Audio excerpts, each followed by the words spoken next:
في رمضان شعور واستشعار برحمات الله وبمغفرته، برضاه بيسيطر على الروح وبجلب الأمان، أمان بالعبادة، أمان بلمة العائلة الحلوة، وبتصير على مدى الشهر عادي، أمان إن نجتمع على طاولة وحدة، مائدة وحدة كلياتنا سوا. مطبخ ماس بالدوسات بشارككم يا سادة وسيدات حتى نحقق لإلكم أحدى أسباب السعادة، أكلة صحية وغنية بالإفادة، طبق العاشوراء مشهور بلذته وبفاهته. يلا مع بعض نشوف سوا.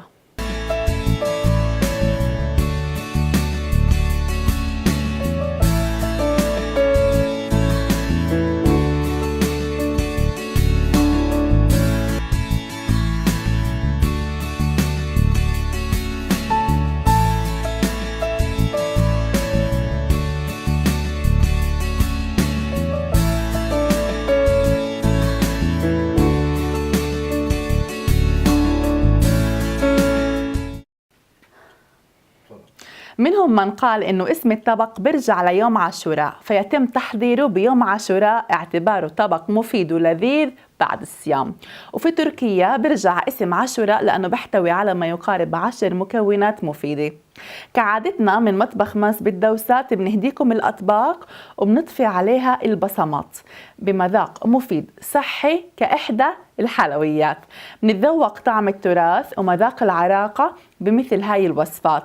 ولعظم فائدتها طبق العاشوراء حبتها دوسات وحبت تقدمها اليوم للصائمين والصائمات.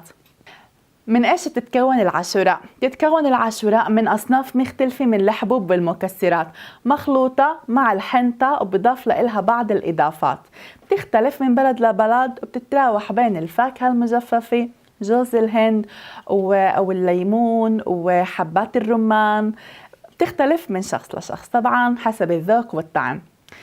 طبق العاشوراء المميز للأمراء بقدم هذا الطبق للصغير وللكبير، هو من الأطباق المفضلة بمذاقات مميزة عند الكثير، بعيد للذاكرة بذكريات الأحباب والأصحاب ليصبح طبق لمة العيلة والجيران والأحباب. طبعا من المكونات الأساسية للعاشوراء حبوب القمح المفيدة غنية بالفيتامينات خاصة فيتامين A، فيتامين B، بتحتوي على حبوب القمح، تحتوي على معادن مثل الحديد، السيليكون، المغنيسيوم واليود، غنية كثير بالألياف الضرورية لصحة الجهاز الهضمي وحركة الأمعاء. من فوائد العاشوراء إنها مصدر للكالسيوم لأنه يعتبر الحليب إحدى المكونات الأساسية بالطبق اللي بضيف فائدة كبيرة لإلها باعتباره حلوى لذيذة ومفيدة للصغار والكبار ومصدر للكالسيوم.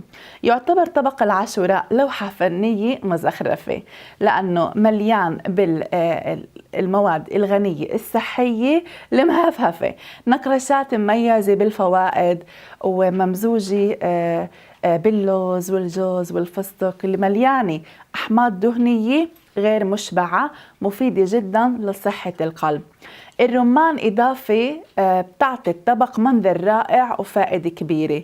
الزبيب كمان هو من الإضافات المشرقة اللي بتعطينا طعم زاكي ولون حلو للطبق. رشة من جوز الهند هي نكهة الأصالة للمذاق الدسم بغلاف صحي ومميز للعاشوراء. بإضافات مطبخ ماس بالدوسات من وسط هاي اللوحة الفنية من زخرفات وألوان ومكونات بنلاقي إنه طبق العاشوراء هو إضافة رمضانية لذيذة وذكية للحلويات.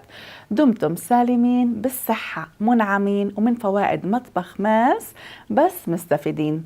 بتمنى لكم صيام سهل ومع صحة وعافية يا رب.